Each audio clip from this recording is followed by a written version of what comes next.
അതുകൊണ്ടാണ് ഒരു പെണ്ണിനോട് നല്ലോണം മറച്ച് പുറത്തിറങ്ങണം എന്ന് പറഞ്ഞത്. ആണിനെ ആകർഷിപ്പിക്കുന്നതിനേക്കാളും കൂടുതൽ പെണ്ണിനെ ആകർഷിപ്പിക്കുന്നവനാണ് ശൈത്താൻ. ഒരാണ് അങ്ങാടിയിലേക്ക് ഇറങ്ങിയാൽ ആ ആണിനോട് ഒരു കൂട്ടുകാരെങ്ങനെ സംസാരിച്ചുകൊണ്ടിരിക്കുകയാണ്. ഒരു പ്രായമുള്ള ആളാകട്ടെ ചെറുപ്പക്കാരനായിട്ട് ആരും ആകട്ടെ, ഓലിങ്ങനെ സംസാരത്തിൽ മുഴുകിയിട്ട് കുറച്ചു നേരം ഇങ്ങനെ വർത്താനങ്ങളൊക്കെ പറഞ്ഞ് സാധനങ്ങളൊക്കെ മേടിച്ച് അങ്ങാടിയിൽ നിന്ന് പോകാം. അതേ സമയത്ത് ആ അങ്ങാടിയിലേക്ക് വരുന്നത് കാര്യമായും മറകളൊന്നും സ്വീകരിക്കാത്തൊരു പെണ്ണാണെങ്കിൽ ആ പെണ്ണിനോട് അങ്ങാടിയുടെ അങ്ങേ അറ്റത്തിലേക്ക് എത്തുന്നതിന് മുമ്പ് ഒരു 10-20 തവണ ശൈത്താൻ പറയും, പിന്നെ ഒന്ന് അങ്ങോട്ട് നോക്കി, അവര് ചിരിക്കുന്ന എന്നെ കണ്ടിട്ടാ തോന്നുന്നു, ഒന്ന് ഇങ്ങോട്ട് അവിടെ അവര് എന്റെ ഭംഗി എല്ലാവർക്കും ഭയങ്കര, ഒന്ന് അങ്ങോട്ട് അതാ പോലെ എന്നെ വിളിക്കുന്നുണ്ടോ, ഒന്നിങ്ങോട്ട് നോക്കി. എത്ര ആളുകളിലേക്ക് നോക്കി. ആദ്യമായി ഞാൻ എന്റെ ശബ്ദം ശവിക്കുന്ന സഹോദരങ്ങളോട് സഹോദരിമാരോട് പറയട്ടെ, അള്ളാഹു നമുക്ക് തന്നൊരു നിയമസംഹിതയുണ്ട്. വിശുദ്ധ ദീൻ നമ്മോട് പഠിപ്പിക്കുന്ന ഒരു നിയമസംഹിത, അതിനാണ് ശരീഅത്തുൽ ഇസ്ലാം എന്ന് പറയുന്നത്. ആ ശരീഅത്ത് അടിസ്ഥാനപ്പെടുത്തിയാകണം നമ്മുടെ ജീവിതം. ശരീഅത്ത് മുറുകെ പിടിച്ച് നമ്മൾ ജീവിക്കുമ്പോ അങ്ങോട്ടും ഇങ്ങോട്ടും തെറ്റിപ്പോകാതിരിക്കാൻ വേണ്ടി മഹാന്മാര് നിർദ്ദേശിക്കുന്ന വലിയൊരു മാർഗമാണ് ത്വരീഖത്ത്. അതത്ര എളുപ്പമാണ് എന്ന് കരുതരുത്. ഞാൻ സാമ്പിളുകൾ പറയാം. എവിടുന്നെങ്കിലും 2 ദിക്ർ സ്വീകരിക്കുമ്പോഴേക്ക് ത്വരീഖത്തായി പോയി എന്ന് തെറ്റിദ്ധരിക്കരുത്. ഏതെങ്കിലും ഒരു നസീഹത്ത് കേട്ട് നടക്കുമ്പോഴേക്ക് അയാൾ ത്വരീഖത്തിൽ കൂടിപ്പോയി എന്ന് ചിന്തിക്കരുത്. ത്വരീഖത്ത് എന്ന് പറയുന്നത് ഒരു മഹാസംഗതിയാണ്. ആ ത്വരീഖത്തിലേക്ക് പ്രവേശിക്കാൻ തന്നെ സഹോദരങ്ങളെ സൈനുദ്ദീൻ മഖ്ദൂം റളിയല്ലാഹു അൻഹു 9 വസിയ്യത്തുകളാ പറഞ്ഞത്. മൻ റാമ അൻ യസ്ലുക ത്വരീഖൽ ഔലിയാ ഫൽഹഫളൻ ഹാദിൽ വസായാ മിലാ. ഔലിയാഇന്റെ മാർഗത്തിലേക്ക് പ്രവേശിക്കാൻ ലക്ഷ്യം വെച്ച് വരുന്ന ആള്, ശരീഅത്ത് മുറുകെ പിടിച്ച് ജീവിതം നയിച്ച് മുന്നോട്ട് പോകുന്ന ഒരാള് ചിന്തിക്കുന്നു, ഞാൻ അള്ളാഹുവിന്റെ ഔലിയാക്കളെ പാന്താവ് പിന്തുടർന്ന് എനിക്ക് ജീവിതം രക്ഷപ്പെടുത്തണം. അങ്ങനെ ഉദ്ദേശിക്കുന്ന ഒരാൾ ഈ വസിയ്യത്തുകളൊക്കെ പാലിക്കണം, ശ്രദ്ധിച്ച് ജീവിതത്തിൽ കൊണ്ടുവരണം. അതിലൊന്നാമത്തെ വസിയ്യത്ത് തൗബയാണേ. 9 വസിയ്യത്തുകളാണ് ബഹുമാനപ്പെട്ട സൈനുദ്ദീൻ മഖ്ദൂം റളിയല്ലാഹു അൻഹു നിർദ്ദേശിക്കുന്നത്. എന്തിന്? ആ 9 വസിയ്യത്തുകൾ പാലിച്ച് കൃത്യമാക്കിയിട്ട് വേണം ത്വരീഖത്ത് എന്ന് പറയുന്ന മഹാസംഗതിയിലേക്ക് ഒരാൾക്ക് കടക്കാൻ. ആദ്യം 9 ഒന്ന് കൃത്യമായി പാലിക്കണം. അത് റെഡിയായോ?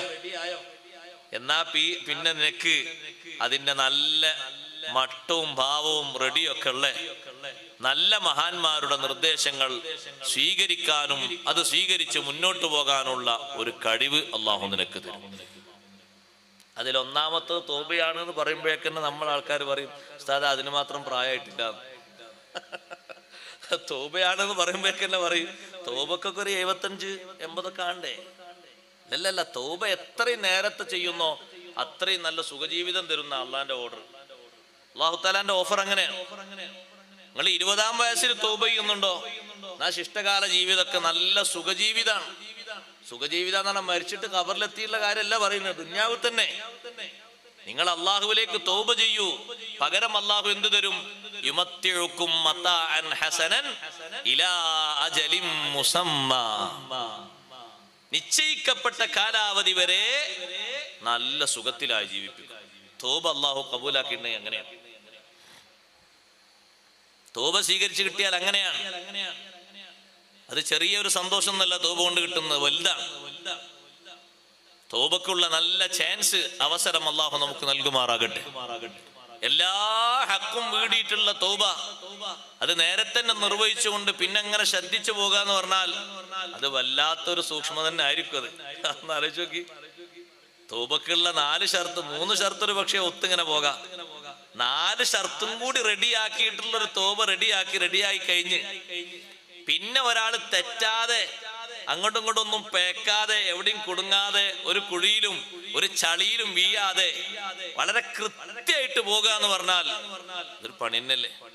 ആ തൗബന്റെ ബാബിന്റെ അവസാനം സൈനുദ്ദീൻ മഖ്ദൂം റളിയല്ലാഹു അൻഹു പറഞ്ഞു, നീ തൗബൊക്കെ ചെയ്തു, തൗബൊക്കെ ചെയ്തു കഴിഞ്ഞാൽ പിന്നെ നീ എന്ത് ചെയ്യണം?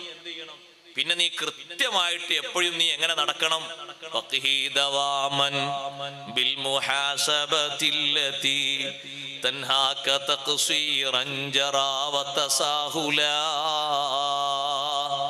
പിന്നെ നിന്റെ ജീവിതത്തിൽ എപ്പോഴും നിനക്ക് ദായിമായി വേണ്ടത് മുഹാസബത്താണ്, വിചാരണാബോധമാണ്, വീഴ്ചകളെ കുറിച്ചുള്ള വിചാരണബോധം. അല്ലാഹുവേ, ഇന്ന് പകല് സൂര്യൻ ഉദിച്ചതിന് ശേഷം എന്തെങ്കിലും ആ പറയുന്ന റൂട്ടിൽ നിന്ന് തെറ്റുന്നത് എന്റെ നാവിലൂടെ ഉരുവിട്ടുവോ? എന്റെ കണ്ണ് ഏതെങ്കിലും അരുതായ്മയിലേക്ക് നോക്കിപ്പോയോ? എന്റെ മനസ്സിൽ അങ്ങനെ വല്ലാത്തൊരു ചിന്ത വന്നുപോയോ? സ്വന്തം ഒരു ആത്മപരിശോധന, സ്വന്തം ഒരു വിചാരണ. നമ്മളെ മനസ്സിനോട്, നമ്മളെ ശരീരത്തോട് നമ്മൾ ചോദിക്കുക, നമ്മളെ കൈയിനോടും കാലിനോടും നമ്മൾ ചോദിക്കുക. വഖിഹി ദവാമൻ ബിൽ മുഹാസബതില്ലതി തൻഹാക തഖ്സീറൻ ജറാ വതസാഹുലാ. അശ്രദ്ധയും മടിയൊക്കെ മാറിപ്പോകുന്ന രീതിയിൽ നല്ല ഒരു ആത്മവിചിന്തനത്തിന് വേണ്ടി നീ പിന്നെ വിധേയനാകണം.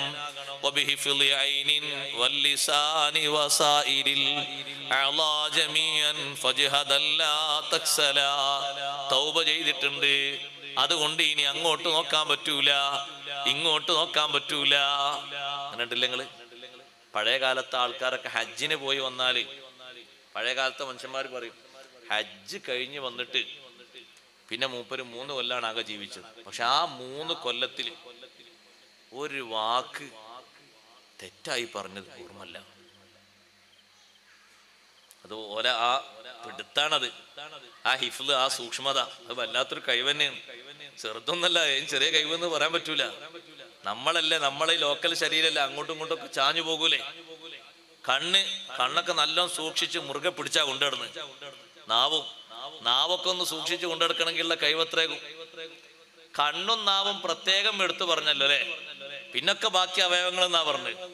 കാരണം കാര്യമായിട്ടുള്ള 2 വിഷയങ്ങൾ അതാണ്, കണ്ണും നാവും. കണ്ണ് ഇല്ലാത്ത ആളുകളെ നോക്കുകൊണ്ട് നിങ്ങൾ, അവരെ കൽബ് ക്ലിയർ ആയിരിക്കും. കാരണം കേടായ ചിത്രങ്ങളൊന്നും ഉണ്ടാവില്ലല്ലോ. കണ്ണ് ജന്മനാ കാണാത്ത ആളെ കൽബ് ശുദ്ധായിരിക്കും. ഇത് നോക്കിയിട്ടല്ലേ ഹസദും കിബറും റിയാഉം ശഹ്വത്തും ഹിർസും എല്ലാറ്റിന്റെയും അടിസ്ഥാനം ഏതാ? നോട്ടാണ്. നോക്കിയിട്ടാണല്ലോ എന്താ പോനങ്ങനെ, നോക്കിയിട്ടാണല്ലോ എന്താ മറ്റോനങ്ങനെ. അതിങ്ങനെ കണ്ണോണ്ടുള്ള നോട്ടല്ലേ. എന്താ ഓൻക്ക് മാത്രം അങ്ങനെ ഒരു സ്ഥാനം, എന്താ ഓൻക്ക് അങ്ങനെ അല്ലാഹു തആല കൊടുക്കാൻ, എന്താ എനിക്ക് അങ്ങനെ തന്നൂടെ? ഓനെ പഠിച്ചാൽ അല്ലാഹു തആല എന്നെയും പഠിച്ച്, ഓന്റെ മക്കള് മാത്രം അങ്ങനെ. ഇങ്ങനെ വിവിധ ചിന്തകൾ നമ്മളെ കൽബിൽ ഉരുണ്ടുകൂടാനുള്ള കാരണം നോട്ടാണ്. കുല്ലുൽ ഹവാദിസി മബ്ദാഹാ മിനൻ നളരി വമുഅ്ലമുൻ നാരി മിൻ മുസ്തസ്ഗിരിശ് ശറരി. എല്ലാ വിപത്തുകളുടെയും തുടക്കം നോട്ടമാണ്. നോട്ടമാണ് എല്ലാ വിപത്തുകളുടെയും ആരംഭം. വലിയ വലിയ തീ ഉണ്ടാകുന്നത് ചെറിയ ചെറിയ പൊരി കൂടിയിട്ടല്ലേ. ചെറിയ തീപ്പൊരി ഇങ്ങനെ കട്ടി കൂടി കൂടി വരുമ്പോ വലിയ തീയായി മാറുന്നു. വലിയ വലിയ വിപത്തുകളിലേക്ക് ചെറിയ ചെറിയ ചെറിയ കാര്യങ്ങൾക്ക് തുടക്കം കണ്ണാണ്. കണ്ണങ്ങനെ നോക്കി തുടങ്ങുമ്പോൾ പല ചിത്രങ്ങളും മനസ്സിൽ തെളിയുകയാണ്. കണ്ണ് കാണാത്ത മനുഷ്യന്റെ മനസ്സ് നല്ല ക്ലിയറായ മനസ്സാണ്. ഹസദ് ആ മനുഷ്യന് അറിയില്ല, കിബർ അറിയില്ല, റിയാ അറിയില്ല. എന്ത് സുടമായ കൽബാണ് അയാളെ കൽബ്. കാരണം കണ്ണ് കൽബിലേക്കൊരു കറയും വരുത്തിയില്ലല്ലോ. നിങ്ങൾ നോക്കി, ഒരൊറ്റ ഹറാമിൽ നിന്ന് കണ്ണിനെ മാറ്റിയാൽ 40 ദിവസം ഈമാനിന്റെ മാധുര്യം ആ മനുഷ്യന് ലഭിക്കുമെന്ന് മുഹമ്മദുർ റസൂലുള്ളാഹി സ്വല്ലല്ലാഹു അലൈഹി വസല്ലം തങ്ങൾ പഠിപ്പിച്ച ഹദീസാണ്. ഒരു ഹറാമ് കാണുന്നതിൽ നിന്ന് കണ്ണങ്ങ് ചിമ്മിപ്പോയി, കാണണ്ടാന്ന് മുറുകെ പിടിച്ചൊരു തീരുമാനം ആ സ്ഥലത്തുനിന്ന് മാറുന്നത് വരെ കണ്ണ് ചിമ്മലോട് ചിമ്മിപ്പോയി. ആ മനുഷ്യന് 40 ദിവസം ഇബാദത്തിന്റെ ഒരു മാധുര്യം ലഭിക്കുക എന്ന് പറഞ്ഞാൽ എത്ര ഭാഗ്യമാണ്. നിസ്കരിക്കുന്ന നിസ്കാരവും ചൊല്ലുന്ന ദിക്റും ഓതുന്ന ഓത്തും ചൊല്ലുന്ന സ്വലാത്തും ഒക്കെ സഹോദരങ്ങളെ ഇബാദത്തിന്റെ ഒരു മധുരം അതിന് വരേണ്ടയോ? ഇബാദത്തിന്റെ മധുരം കിട്ടുന്ന ആൾക്ക് നിസ്കരിച്ചാൽ എപ്പോഴെങ്കിലും പൂതി മാറുമോ? ദിക്ർ ചൊല്ലിയാൽ മതിയായി എന്ന് തോന്നുമോ? ഖുർആൻ ഓതിയാൽ ധാരാളമായി പോയി എന്ന് തോന്നുമോ? ഒരൊറ്റ ഇബാദത്തും അയാൾക്ക് മതിയായി എന്ന് തോന്നൂല. ഇബാദത്തിന്റെ ലദ്ദത്ത് ആനന്ദം കിട്ടിയ ആൾക്ക് അത് വല്ലാത്ത രസമാണ്. ഓതി ഓതി ഓതി ഓതി കിതാബ് ഓതി ഓതി ഓതി ഓതിയിട്ട് അതില് രസം മൂത്ത ഒരുപാട് ആലിമുകൾ, നേരം വെളുത്ത കഥ അറിയാത്തവരില്ലേ? ദിക്ർ ചൊല്ലി ചൊല്ലി ചൊല്ലി ചൊല്ലിയിട്ട് ഇത്ര വേഗം സുബിയായോ എന്ന് ചോദിച്ചവരില്ലേ? ഖുർആൻ അങ്ങനെ ഓതിയിട്ട് ഇത്ര പെട്ടെന്ന് സുബഹി നിസ്കരിക്കാനായോ എന്ന് ചോദിച്ചവരില്ലേ? അവർക്കൊക്കെ സ്പർശിച്ച ഒരവസ്ഥ അത് ലദ്ദത്തുൽ ഇബാദത്താണ്, ഇബാദത്തിന്റെ മധുരമാണ്. അതിന് നമ്മുടെ കണ്ണ് ആ മധുരം കിട്ടുന്നതിനൊരു തടസ്സമാകുന്നുണ്ട്. അഷ്റഫുൽ ഖൽഖ് റസൂലുള്ളാഹി സ്വല്ലല്ലാഹു അലൈഹി വസല്ലമ തങ്ങൾ കാര്യമായി നമ്മളോട് സൂക്ഷിക്കാൻ പറഞ്ഞൊരു അവയവമാണ് കണ്ണ്. ഖുർആനിലും തന്നെ മൂമിനീങ്ങളോടും മൂമിനാത്തുകളോടും 2 ആയത്തിലായി അല്ലാഹു തആല വേറിട്ട് ഉപദേശിച്ചൊരു ഉപദേശം കൂടിയാണത്. കുല്ലിൽ മുഅ്മിനീന യഗുല്ലൂ മിൻ അബ്സാരിഹിം വയഹ്ഫദൂ ഫുറൂജഹും.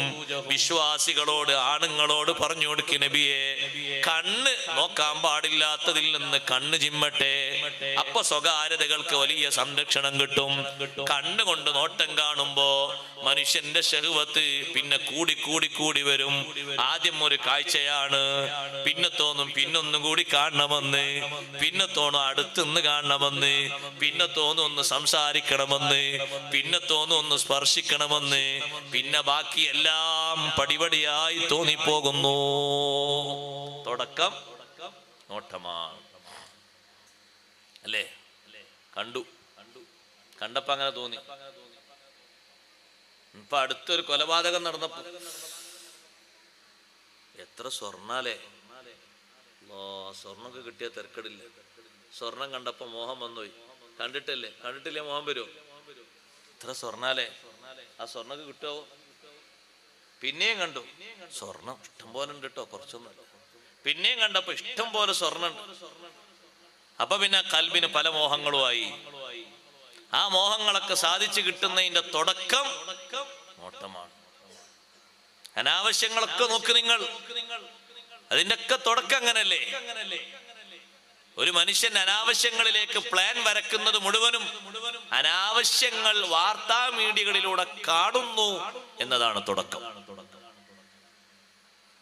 10 വയസ്സുകാരിയെ ഈ അടുത്ത് കൊലപ്പെടുത്തിയപ്പോ, ചെറിയ കുട്ടിയല്ലേ സഹോദരങ്ങളെ, 10 വയസ്സെന്ന് പറഞ്ഞാൽ 5-ലൊക്കെ പഠിക്കുന്ന ചെറിയ കുട്ടിയല്ലേ? ആ കുട്ടിയെ മൃഗീയമായി കൊലപ്പെടുത്തിയതിന്റെ പിന്നിൽ പ്രവർത്തിച്ച കേന്ദ്ര ബിന്ദു ആരാ? കണ്ണാണ്. എന്ത്? സീരിയലുകളിലുള്ള നിത്യമായ നോട്ടവും അതിന്റെ ചിത്രീകരണവും മനസ്സിലേക്ക് ഇങ്ങനെ തികട്ടി തികട്ടി വന്നത് പ്രാക്ടിക്കലായി നടപ്പിലാക്കിയതാണത്.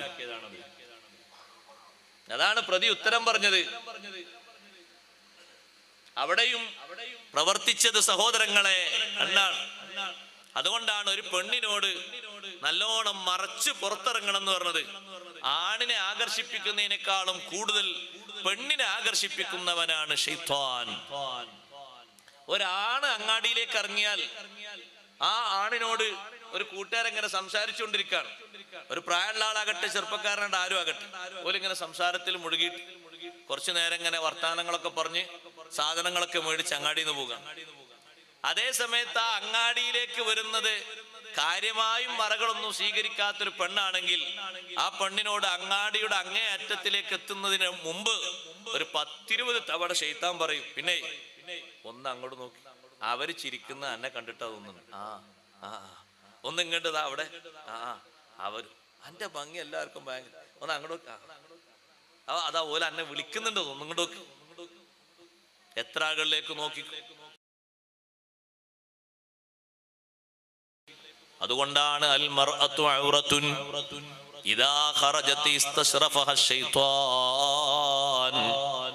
പെണ്ണ് മുഴുവനും ഔറത്താണ്, പെണ്ണ് മുഴുവനും ഔറത്താണ്. അങ്ങനെയല്ലേ നബി സല്ലല്ലാഹു അലൈഹി വസല്ലം പറഞ്ഞത്? പെണ്ണിന്റെ ശരീരത്തിന്റെ ഒരു ഭാഗം എന്ന് പറയാതെ അൽ മർഅതു ഔറത്തുൻ, സ്ത്രീ മുഴുവനും ഔറത്താണ്, മറക്കേണ്ടതാണ്. പുറത്തിറങ്ങിയാൽ ഇസ്തശ്റഫഹ ശൈത്വാൻ, പിശാച് അവളെ ആകർഷിപ്പിക്കും.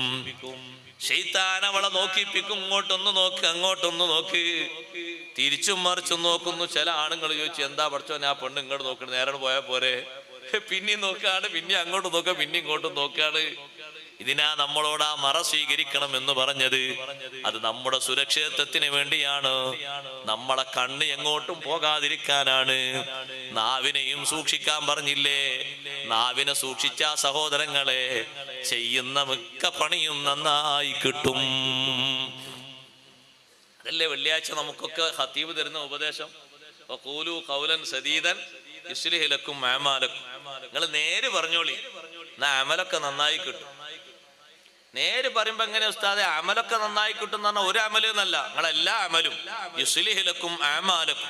നിങ്ങൾ ചെയ്യുന്ന എന്തെല്ലാം സുഹൃതങ്ങളുണ്ടോ, ഫർളും സുന്നത്തും, അതൊക്കെ ലെവലായി കിട്ടണമെന്ന് ആഗ്രഹമല്ലേ? അള്ളാഹു സ്വീകരിക്കണ നല്ല അമലാകണം. അതിനൊരൊറ്റ വഴിയേ ഉള്ളൂ, ഖൂലു ഖൗലൻ സദീദൻ. നേര് പറയാം, നേരെ ചൊവ്വേ മാത്രം പറയാം. അങ്ങനെ സൂക്ഷിക്കാൻ കഴിഞ്ഞാൽ അത് വലിയ കഴിവാണ്. അത് വല്ലാത്തൊരു കഴിവ് തന്നെയാണ്. അത് സമ്മതിച്ചു കൊടുക്കേണ്ട ഒരു കഴിവാണ്. അങ്ങനെയൊക്കെയല്ലേ മഹത്തുക്കളെ സമ്മതിക്കണ ഒരു രൂപം പറയുന്നത്. ബാക്കിയുള്ള അവയവങ്ങളൊക്കെ മൊത്തത്തിലെണ്ണി ഇത് രണ്ടും കാര്യമായി സൂക്ഷിക്കണം. എന്നിട്ട് നീ സൂക്ഷ്മതയിലായിട്ട് നടക്കുമ്പോ പിന്നെയും പരീക്ഷണങ്ങൾ വരാം. അശ്രദ്ധ മൂലമോ ഏതെങ്കിലും പാടില്ലാത്തവരോടൊപ്പമുള്ള സഹവാസത്തിലോ ആയിട്ട് നിന്റെ ഈ തൗബയെ തകർക്കുന്ന രീതിയിൽ എന്തെങ്കിലും പരീക്ഷണങ്ങൾ വന്നാൽ പെട്ടെന്ന് അവിടുന്ന് സലാമത്താകണം. പിന്നെ കുടുങ്ങിപ്പോകരുത്. ഏതെങ്കിലും ആളെടുത്ത് പോയി നീ ഇരുന്നു പോയി, നീ ആരാണ്? തൗബ ചെയ്ത് കറക്റ്റായ ആളാണ്. ഒന്നാമത്തെ വസിയത്ത് പാലിച്ചാ നീ വന്നിരിക്കുന്നത്. പഠിച്ചോനെ, ആ പറയുന്നതും ആ കേൾക്കുന്നതൊക്കെ എനിക്ക് ദഹിക്കാൻ പറ്റാത്തതാണല്ലോ. അസ്സലാമു അലൈക്കും, ഞാൻ ഇപ്പൊ വരാം, ചെറിയൊരു കാര്യമുണ്ട്. നീ പെട്ടെന്ന് അവിടുന്ന് രക്ഷപ്പെടണം, പെട്ടെന്ന് പോയേക്കണം, അവിടെ തമ്പടിച്ചു കൂടണ്ട.